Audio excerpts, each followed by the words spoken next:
We would like to welcome you all, those who are joining us at the Cornerstone Hour.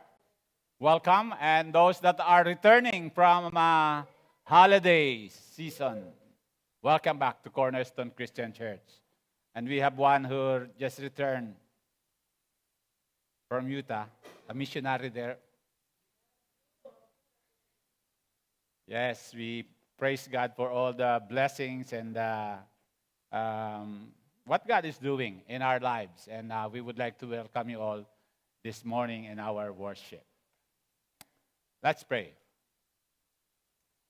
Father, we thank you that you have given us this opportunity, Lord, to come together as your people, as your children. We thank you, Lord, because we know that you are here in our midst and that your presence, Lord, is enough for us to be at peace and enjoy your blessing, oh God. So, Father, I pray that you open up our hearts and our minds to you, that we may be receptive of everything that you will reveal to us today. Pray that those who are also joining us at the live streaming, Father, I pray that you will bless them and that your presence will also be felt by them, oh God. So, Father, we thank you and we invite you now, the Holy Spirit, to speak to our hearts. In Jesus' name, amen.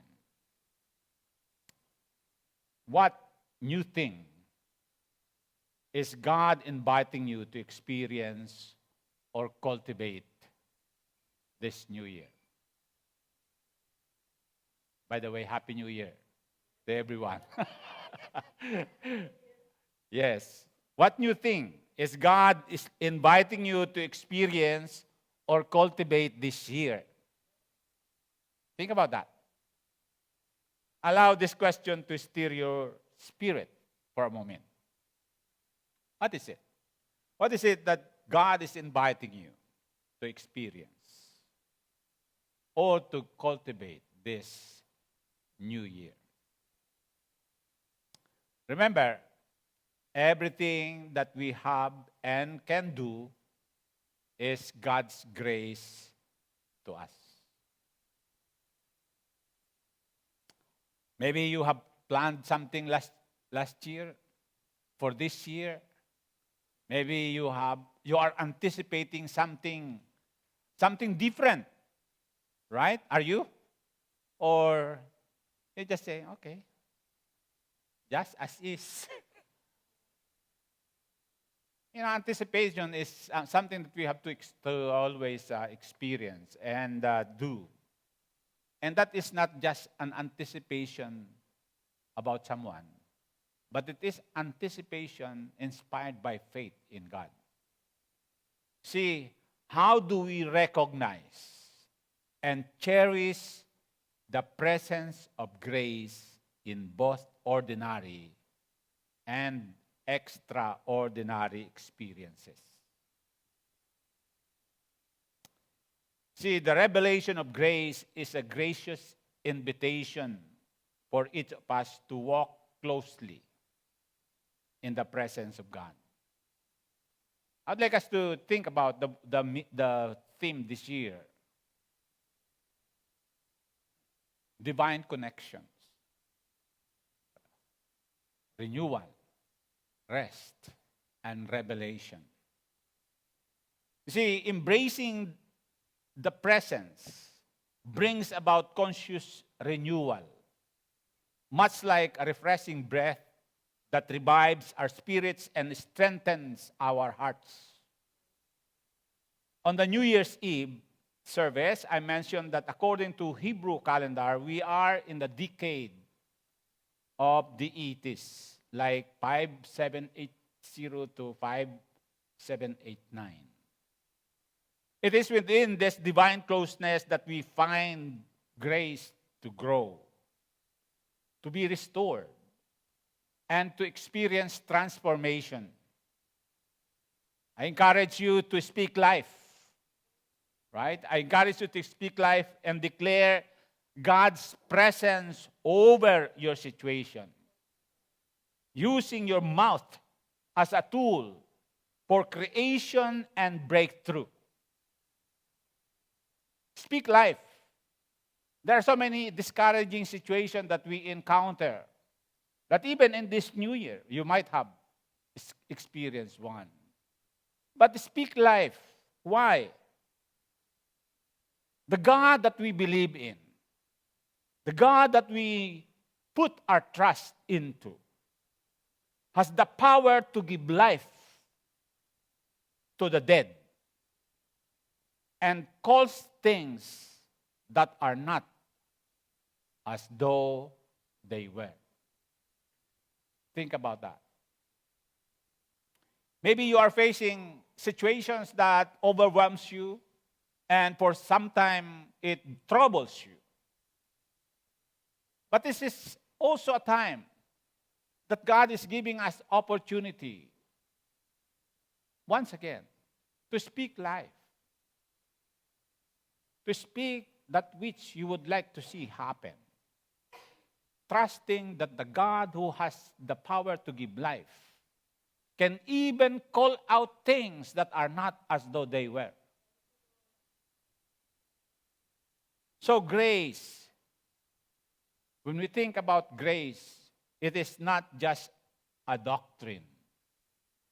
It's a place. God's abundant grace is sufficient for all our needs.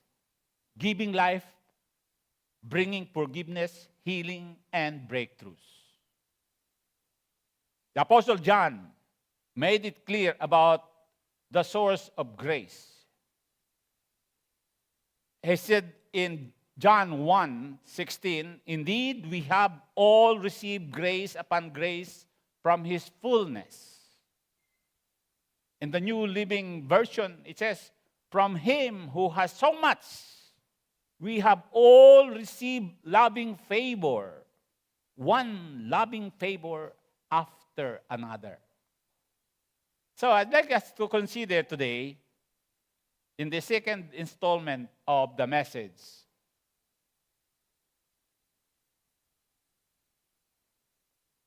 living within the abundance of grace. Unveiling grace, dwelling in its presence.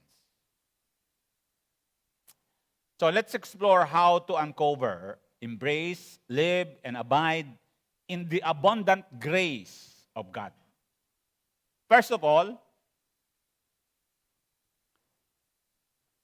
let's take about revelation of grace. It is important for us to know that. The revelation of grace. Apostle Paul, when we think about this, firstly, what is grace, by the way? What is grace? Is it a name? How many of you are graced here? Have a name, Grace. Is it a name? God's grace is always defined as God's unmerited favor. It is something that is given to you freely without being earned. It is freely given. It is God's active presence, sustaining and redeeming. Grace is the face that love wears when it meets imperfection. According to Chuck Swindoll, the beauty of grace is that it allows us to be honest about who we are. If we are to embrace grace, we must also extend it to others. Grace is not a license to sin, but the power to overcome it. So, grace is revealed from creation to salvation and how we can dwell in its presence. Grace is not just a concept. It is a reality that shapes and every stage of God's dealings with us as human beings. So let us consider the first thing. I have a very limited PowerPoint this time so that you can concentrate on the word. So, first is creation. In creation, grace is the source of life. Look at that. In the Apostle Paul, speaking in Athens, declares that in Him, can we read it together? In Him we live and move and have our being. I would like us to think about that. It's very important. In Him. That's important. In Him. It is not something that we ourselves carry. It is in Him, in God, that we what? Live and move and have our being. Now, that's very important. You can be existing if you are not recognizing God. That existence is meaningless.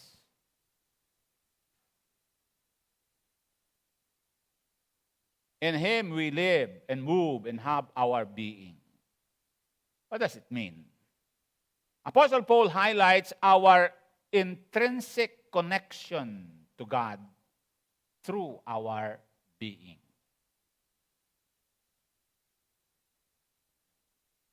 Creation is not merely an act of power, but an expression of grace. Life itself is a gift, not earned or deserved. In the light of grace, grace begins at creation. Remember that. Humanity exists because of God's benevolent will. Our dependence on Him is total. Every breath is sustained by His grace. This sets the foundation. Grace is not reactive, but proactive. Present from the beginning. Why? Life is not self-originated. Life is not self-originated. It is a gift of grace. According to Chuck Swindoll, grace is the loveliest word in the English language, for it embodies almost every attractive quality we hope to find in others. It is a gift of tender mercy when it makes the least sense. So, recognize daily dependence on God. If we are to make it this year, this new year, as we just enter into its threshold, recognize the presence of God. Recognize that we live and move and have our being because of God's grace to us. See, we do not know what is actually facing this year. We might have some apprehension and expectations. But remember, we have to be dependent on God, in Him alone. And gratitude for life itself is the first response to God's grace. We need to do that. A plant cannot live apart from sunlight. So we cannot live apart from God's sustaining grace. Secondly, if you will understand the fall, grace responds to human failure. Grace responds or responds rather, to human failure. In Genesis chapter 2, verse 17, when God, after placing man in the garden, the Lord told them that they can eat the fruit of the trees in the garden except for one. Right? And what is that? The fruit of the trees, of the tree of the knowledge of good and evil. In other words, that particular tree is distinct. It is distinct. So, well, he gave a warning. In Genesis chapter 2, I did not put it there. Genesis chapter 2, verse 17, but of the tree of the knowledge of good and evil, you shall not eat. For in the day that you eat of it, you shall surely die. It's a warning. God warned Adam and Eve that disobedience would lead to death. Disobedience would lead to death. And I would like you to understand that even in our Christian life, as we live our Christian life, anytime there is a lapse in our obedience to God, there is always consequences. Consequences that hinders the blessings. So our obedience, sometimes we hardly notice it, but it piles up. It piles up to the point that at the end of the day, you would notice, why is my life like this?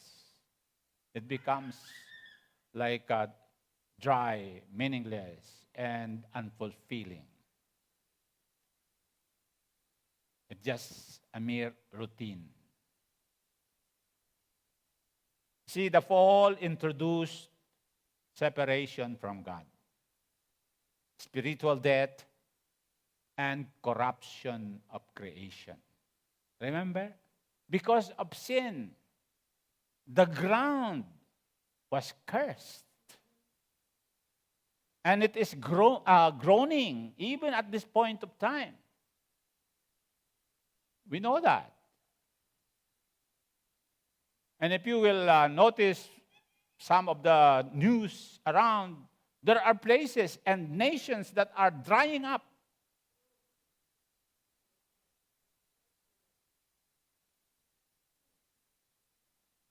Economically, there are nations that are drying up in their resources. See? Think about that. But in the light of grace, even in judgment, grace was at work. God's warning was gracious. And after the fall, His provision covering Adam and Eve, promising redemption, reveals that grace responds to human failure. His promise of a Savior after the fall was grace in action. Grace does not ignore sin, but provides a way back to life. So if you feel like you are so far away from God this time, and I am addressing even those who are joining us at the Facebook live streaming, I'd like you to take note that grace is at work. You can come back. There is a way back for you to have life that is meaningful, fulfilling, and satisfying. There is a way back. As I mentioned, sin brought death, but grace initiated redemption. Remember, after the fall, finally Adam and Eve ate the fruit of the tree of the knowledge of good and evil. And yet, when they realized they were naked, what did that God do? In Genesis chapter 3, verse 21, it says there, and the Lord God made for Adam and for his wife garments of skins and clothed them. Think about that grace. Think about that grace. God didn't allow them to be naked all the time. God covered them because of the consequences of sin. They would be exposed to a lot of danger. But the Lord made garments of skin. Do you know that act of God himself is also a precursor of the sacrifices that God would do in the temple? See, the Lord made garments of skin for Adam and Eve and his wife, rather, and clothed them. How gracious God is, right? Amen? That when we feel naked, when we are exposed, when we are vulnerable, God is clothing us with his protection. That even if we fail, there is a way back. There is a way back for us to be on track again. And that is God's grace to us. So when we fail, grace does not abandon us. It provides a way back. That's why in Genesis chapter 3, verse 15, God has already given the first gospel message. And that is what we call in theology, proto-evangelium. The first declaration of the gospel. Genesis chapter 3, verse 15. And I will put enmity between you and the woman, and between your offspring and hers. He will crush your head, and you will strike his heel. And we know that. It's a picture and a promise of the coming Messiah. That through Christ, we will overcome. We have redemption. So, like a parent who disciplines his children, we do not just stop there. We restore them back. Right? We restore them back. God's grace works even in judgment. That's why Apostle Paul said, for those who are in Christ, there is no condemnation. See, the third thing that I would like you to consider is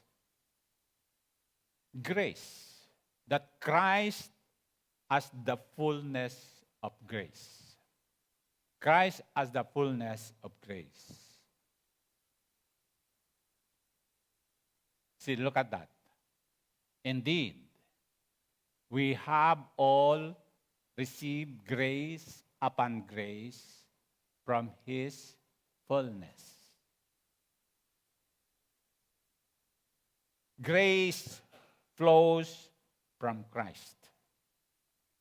John, the beloved, proclaims that from Christ's fullness, we all receive grace upon grace, loving favor after another. See? This is not a one-time act, but an ongoing reality. But should we abuse it? That because it is always there, we will abuse grace? God forbid. Because time will come that grace will also end. If you are being billed by for your electric bill, there is a grace period, right? There is a deadline. And then, if you fail to do the first deadline, there is what? The grace period. After you fail the grace period, boom, the CUC will cut your power. Yeah? It is just that justice. Sana all.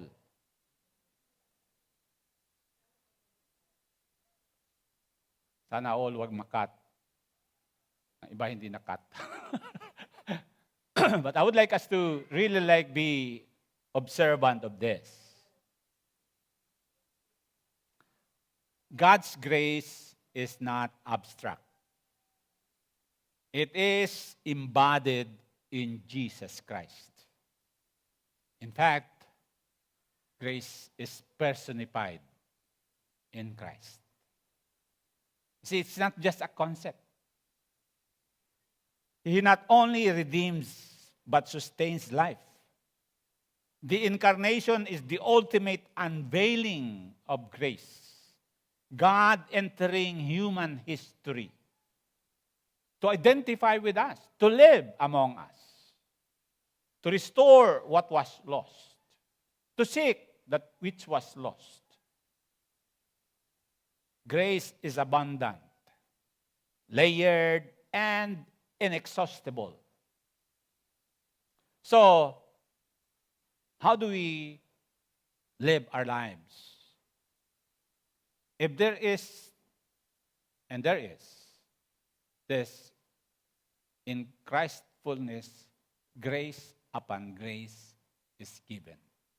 Loving favor upon another. How would you live your life with that kind of concept?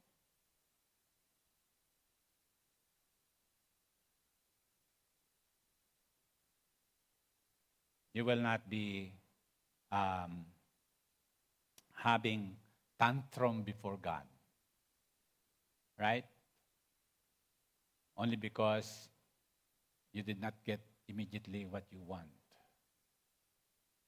Because if there is a delay, it is God's grace for you. Why? You might not be prepared yet to receive it. I mean, if you are praying that you got everything, no one.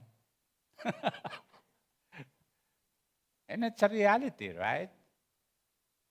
When we pray and God did not immediately answer, it's because He is preparing us. He is preparing us. The delay is not denial. It is a preparation.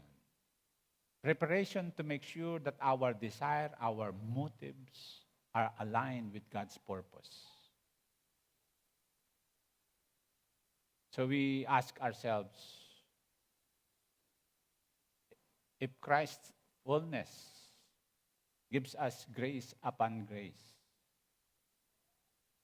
is there any reason why we should not be trusting Him?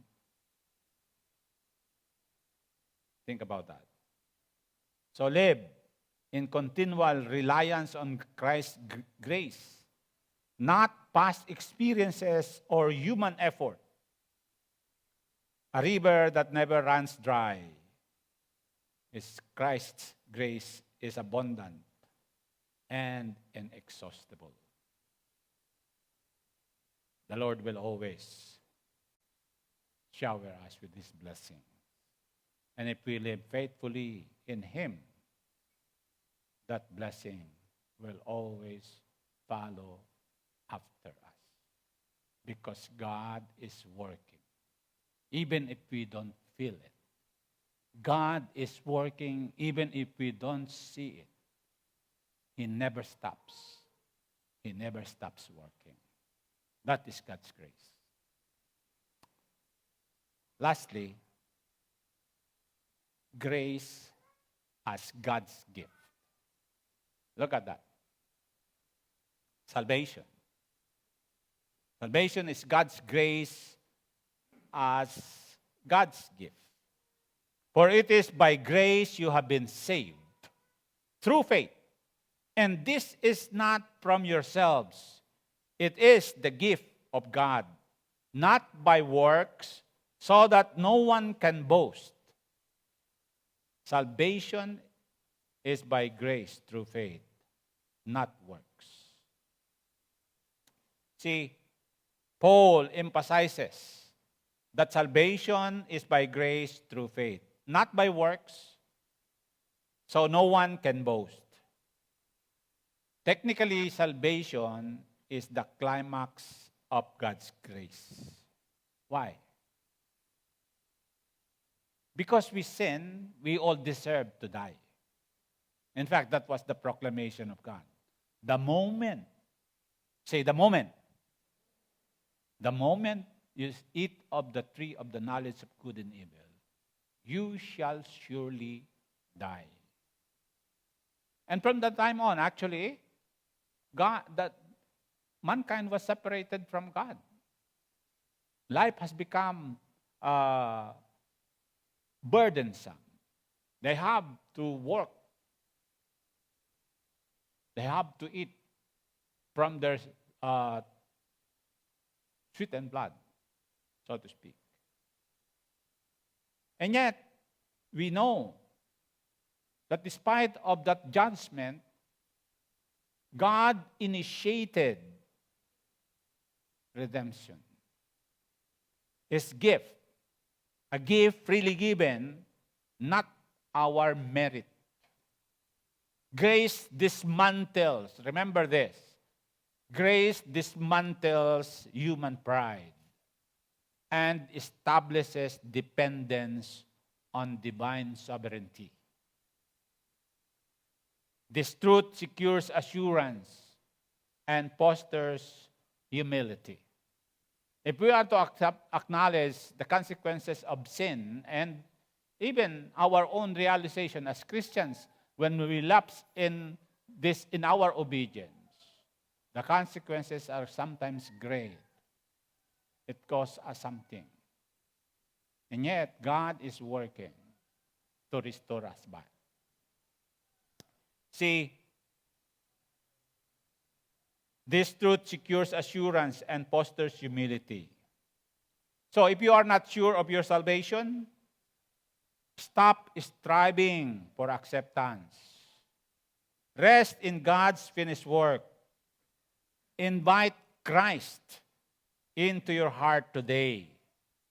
Salvation is a gift that you can't buy by your own merit or achievement. You only need it to receive by faith.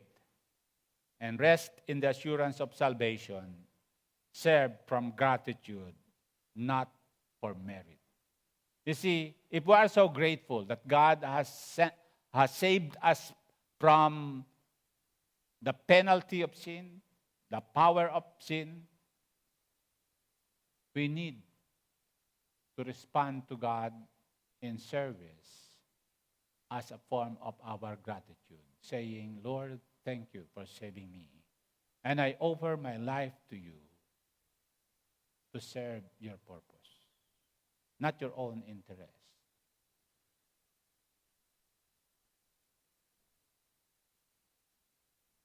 See, grace is revealed progressively. Creation, fall, Christ, salvation. I would like you to take note of this last frame, I think, that summarizes it. The revelation of grace. See, God gives life. Sin brought death, making divine provision necessary. Christ sustains and redeems because of His grace and salvation, God's gift, not human achievement. So, John, Acts, if you will notice the first 3 verses there that we have, Acts John, and Ephesians present a comprehensive picture. Our physical life is sustained by God in Acts. Our spiritual life is nourished by God's grace, Christ's grace. And our salvation is secured through faith as a gift from God.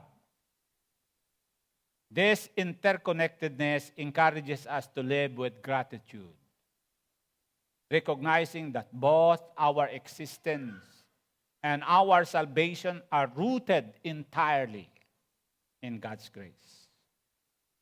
In Romans chapter 5, verse 18, can you put that in the Romans chapter 5, verse 18 to 21. You know, it's important for us to really understand this one. He said, consequently, just as one trespass resulted in condemnation for all people, so also one righteous act resulted in justification and life for all people.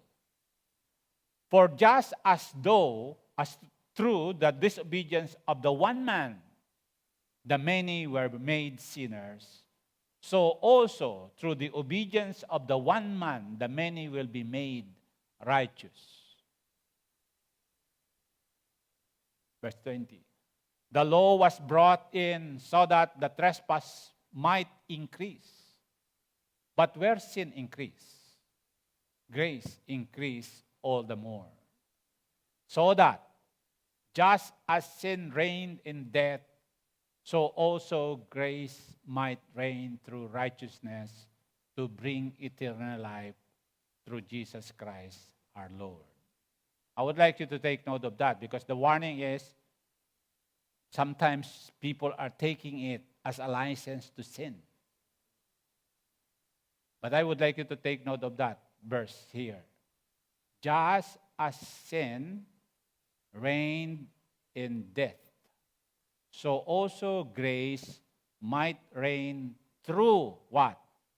Righteousness to bring eternal life through Jesus Christ our Lord. Because of this, we are called to live in gratitude for grace. Respond to grace with humility and obedience. Dwell in grace daily through prayer, word, worship, and reliance on God. Remember, God wants us to live within the abundance of His grace. I will be sending you, those who are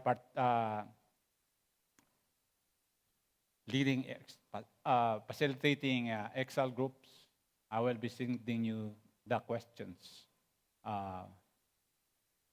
for this one. So think about your own life right now. What we are about to do, the Lord's Supper, is a time for us to reflect on God's grace to us. Let's pray.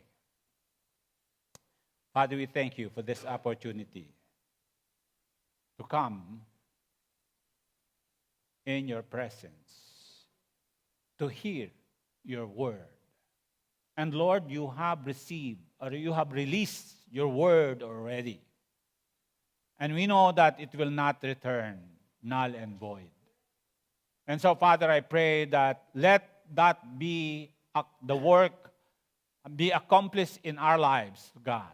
That we will not, in this new year, we will not just be an ordinary one, but we will live within the abundance of grace because we know that you are there, Lord, to help us out, to bring us to a closer relationship with you. So, Father, I pray that you will bless your children, O God, today. And prepare us, Father, for all the things that you have in store for us this year. In Jesus' name, amen.